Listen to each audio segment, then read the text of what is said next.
Boy, I was just admiring these beautiful flowers. And when you think of a flower, you realize it had to start as a seed.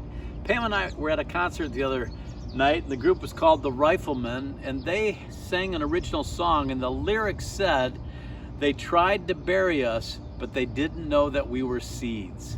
The idea that a seed has to die before it can fully become what it's meant to be. I want to talk to you about seeds in your morning cup of inspiration.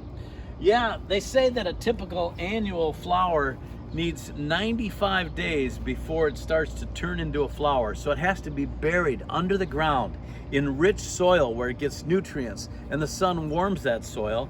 And to the eye, you don't see anything happening. It's all happening underground. But then one day, a flower starts popping up through that soil, and eventually it will bloom into a flower like this. Jesus talked about seeds in the Bible, and he said that our faith needs to be just the size of a mustard seed, which was the tiniest of seeds, and it was often used in biblical times to refer to the least of things, the smallest amount. And in Matthew chapter 17, a man had brought his son to Jesus and said, "Look, my son is vexed by a spirit, and your disciples tried to cast it out, but they couldn't do it."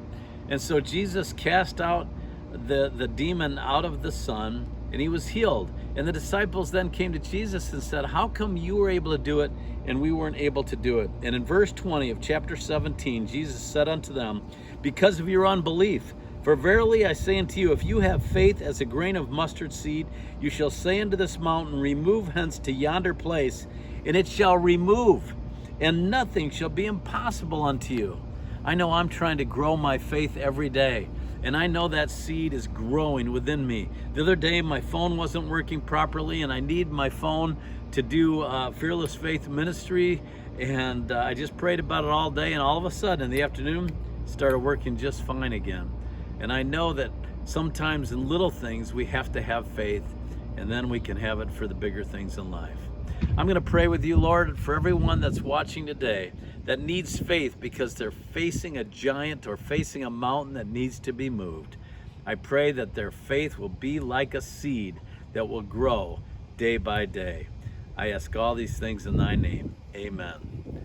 I hope that blesses you, and I'll talk to you soon for another morning cup of inspiration.